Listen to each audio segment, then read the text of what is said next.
Presidente. Pronto, buongiorno, sono Anna da Venezia. Prego, signora. L'ho visto agli ospiti, lo dovrebbe rispondere Palmarini se vale la pena tanto di sbatterci per questi veneti. Avevo sentito la Sandra, quella di prima, a parte che lei ha dei problemi seri, ma quando parla lei è una persona che ha dei problemi, ma quando si sente la Lega Palmarini... Si può discutere un attimo? Questo è un modo, mi dispiace la blocco subito, perché uno può dire quello che vuole legittimamente, si può contrastare quello che uno dice se uno la mette sul piano personale, il fatto di offesa la fermo subito. Va bene, mi scusi, voglio parlare con Palmarini se è possibile. Ecco, vede Palmarini, lei ha fatto un partito, vale la pena per i Veneti? Io credo di no, perché quando sento dire che Berlusconi ha fatto, che cosa ha fatto per il Veneto? Premetto che io sono sempre stata una bossiana e che a Pontida, dico a Ciancimino, tiravamo le frecce contro i politici dove c'era Bossi, Berlusconi, Fini e tutti quanti, Casini, che allora voi andavate sotto la sede di Bossi e dimettiti, vogliamo elezioni anticipate, se lo ricorda nel 94. Allora lui era alleato di D'Alema, Bossi è stato alleato di D'Alema, non voi.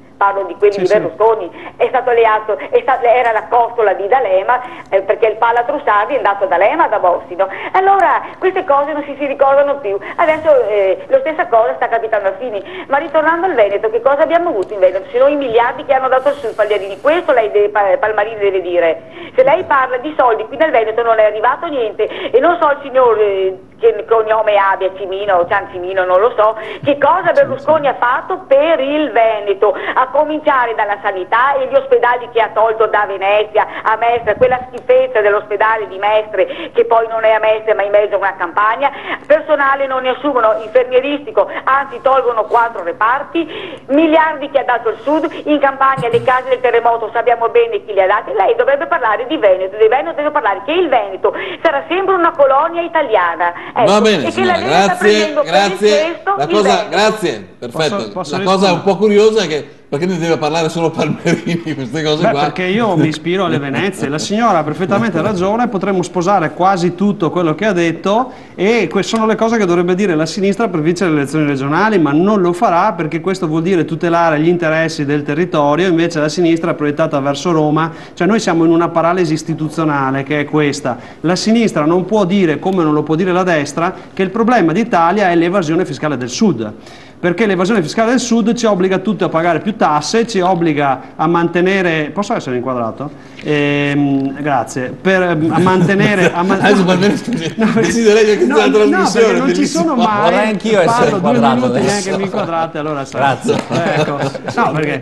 Allora, il problema è... Bisognerebbe proprio parlare dei problemi territoriali. Per esempio, adesso dico qualcosa di sinistra. Com'è possibile che l'azienda che paga le tasse al nord, per dire, in realtà 3/4 nel Veneto, eccetera, paga per l'operaio, per il dipendente, più soldi di quanto ne paghi l'azienda tedesca, eppure al tedesco arriva il 70% di quello che l'azienda versa, mentre in Italia non gli arriva neanche il 50%. Allora questa è una tematica di sinistra, non capisco perché la sinistra non lo dica. Cioè, voglio dire, qui abbiamo un problema, vede la signora dicendomi che sono, cosa mi ha detto, qualche parolaccia, ma ha messo al centro dell'attenzione, mi ha fatto un favore, perché mi fa essere il perseguitato, e la sinistra continua a giocare, per ribadire il concetto di prima, la sinistra continua a cadere in questo tranello che Berlusconi gli ha teso 15 anni fa. Cioè, se continuiamo a parlare male di Berlusconi invece di parlare dei problemi, cominciamo a dire invece, per esempio, sui temi concreti, cosa è arrivato nel Veneto da quando c'è la Lega al governo con Berlusconi. Sono 10 anni di governo, non sono 2 giorni. Allora, in 10 anni abbiamo avuto una riduzione delle tasse locali? No, abbiamo avuto un aumento. Abbiamo avuto un federalismo? No, l'unica tassa che avevamo locale era l'ICI, è stata tolta. E allora, voglio dire, cioè, non c'è assolutamente nulla di federalista in quanto è stato fatto dal centrodestra e dalla Lega. Cioè, il paradosso è la che replica adesso Palmerini, sennò diventa un comizio davvero suo. Un secondo, la fermo. Palmerini, lei come valuta queste proposte che possono essere anche, come dire, coinvolgenti maggioranza e opposizione, come un modo poi alla fine per azzerare anche ogni posizione diversa, oppure un modo per affrontare sul serio certi problemi e possono trovare convergenze così su anche partiti e schieramenti che inizialmente si pongono su posizioni diverse? A me purtroppo sembra che in Italia un po' le buone idee vadano sempre a finire male. Allora, da quello che so io, per il problema della TAV c'è stato proprio l'amministrazione di centrosinistra che non ha parlato con le popolazioni interessate, le quali hanno detto: guardate che quella montagna è piena di amianto, se voi ci fate il buco ci uccidete tutti, e in più questa TAV secondo noi non serve a nulla perché è mastodontica rispetto alle esigenze e verrà riempita fra 20 anni, possiamo intanto sfruttare quello che c'è. Allora mi sembra poi paradossale che si dica il governo non parla con nessuno e poi la sinistra fa la stessa cosa. Un altro esempio che abbiamo avuto è questa convergenza che poi diventa negativa, ce l'abbiamo avuta qui in Veneto, perché adesso è saltato fuori che Cacciari aveva nel cassetto uno studio olandese che diceva che probabilmente il Mose non funziona, cioè coloro che hanno costruito quelle famose dighe in Olanda dicono: guardate che non c'è uno studio scientifico che dimostra che il Mose funzioni. Però Cacciari lo sapeva e è stato zitto, perché c'erano i soldi. Allora, vabbè, d'accordo, ci sono i soldi per fare la TAV, anche se non funziona, se non serve, anche se magari è dannosa per la salute, la facciamo stesso. Ma per forza la sinistra perde i voti della sinistra. Cioè, Svizzera, mi sembra cominciato dicendo: noi siamo lontani dalla popolazione, per poi arrivare a dire il contrario, cioè andiamo col PDL a fare la TAV, quando la popolazione di sinistra, gli elettori di sinistra, i verdi, dicono: guardate che è un'opera dannosa. Cioè, mi sembra veramente una parodia dell'assurdo tutto questo discorso. Cioè, è chiaro che se ci sono delle opere strategiche che siano sensate, che sono utili per la popolazione, vanno fatte, ma non solo perché ci sono i soldi, ma perché sono utili. Cioè, tipo, per esempio, l'alta velocità, ma nello stesso tempo non perché i verdi dicono che non sono prioritari diventano non prioritari per il paese, quando 3/4 delle posizioni anche politiche anche diverse lo dicono.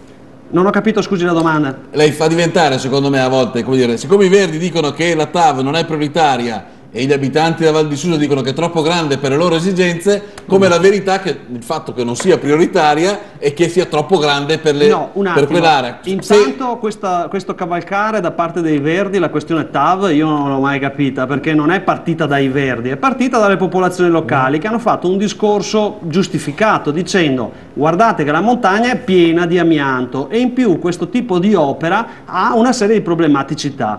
Con queste persone si è andato a discutere? Perché non si è andato a discutere prima, soprattutto? Cioè, questa sinistra che dice noi parliamo con la gente, poi lo fa veramente? Cioè, in realtà io dico l'opera va fatta, ma va fatta nel rispetto del... cioè in Francia ci hanno messo tipo 10 anni di discussione prima di andare avanti a fare le opere, no? Qui invece, con queste leggi obiettivo che sicuramente la sinistra non si è sognata di andare a mettere in discussione più di tanto, cioè andando a fare un'opposizione seria sul territorio dicendo: no, noi non possiamo passare sopra la testa delle comunità locali, sopra la salute della gente, no? Bisogna andare a verificare, l'opera si deve fare, sì, d'accordo, ma come? Cioè ci sono tutta una serie di... Invece in Italia, siccome siamo arrivati con le pezze al culo, ormai, scusate l'espressione, però è così, no, leggevo sul giornale che si passa, che ormai le famiglie devono pagare la carta igienica e le penne nelle scuole, quindi siamo veramente arrivati alle pezze al culo, e quindi bisogna fare per forza l'opera solo perché ci sono i soldi. Tipo, se guardiamo per esempio il metro di Padova, che adesso ripetono anche a Mestre, no? È un'opera vergognosa da un punto di vista ingegneristico, che ha dei problemi e dei costi paurosi, che se ci pensavamo 10 anni fa conveniva di sicuro fare degli autobus a idrogeno che non inquinavano e non devastavamo la città, perché andare a costruire una via ferrata... Anche questa, come dire, è un'opinione legittima, non è detto che sia la verità. Però per esempio per i padovani o per chi amministra Padova la scelta è stata un'altra, perché dal loro punto di vista ha risolto un problema, non è stato vergognoso, non ha avuto tutto questo aspetto così negativo dal punto di vista facciamo ingegneristico. Due conti per vedere. È giusto quello che lei dice, però insomma, non è detto che sia la verità assoluta. Cacciari, questo studio sul Mose fatto dagli olandesi. Anche su questo aspetto, come dire, può darsi che ci sia anche questo, ma che sia assolutamente la verità, insomma, penso, visto che ci sono state altre scelte, possono esserci anche altre posizioni. Palmerini, il suo punto di vista su questo tema qual è? Io sono assolutamente a favore della partecipazione delle donne in politica, tant'è che anche nel nostro movimento abbiamo delle giovani Ma donne. al punto che possa essere una legge a imporlo? Però no, perché se la legge comincia a imporre, allora dovremmo fare tutta una serie di discorsi anche in altri ambiti. Per esempio nelle scuole si dice, si dà più spazio alle donne perché comunque l'insegnamento è un'attività, allora anche lì dobbiamo mettere una quota di partecipazione per i maschi, perché ci sono dei maschi che vorrebbero fare l'insegnante e si trovano esclusi perché ci sono molte donne che partecipano, cioè dovremmo fare un ragionamento che diventa uno squilibrio continuo. Con questo atteggiamento delle quote la sinistra ha portato dei paradossi in Italia, soprattutto la sinistra, una certa magistratura, non necessariamente solo di sinistra, che è questa, che molti che sono separati di fatto si trovano con spiazzati impoveriti per mantenere magari una ex moglie che neanche ha voglia di lavorare e non ha mai lavorato e non ha nessuna intenzione di trovarsi un lavoro. C'è qualche rara sentenza che dica questo, cioè siamo a volte imponendo la partecipazione si può fare più danno che beneficio. Certamente la partecipazione delle donne in Italia è poca ed è il portato di una cultura un po' maschilista che vige nella politica. Per quanto mi riguarda, noi... Quindi bisogna combattere attraverso appunto un miglioramento culturale, non tanto con una legge. Assolutamente sì, perché poi comunque io sarei più favorevole a un'introduzione della quota tecnica. Però adesso c'è un'altra telefonata, poi arrivo.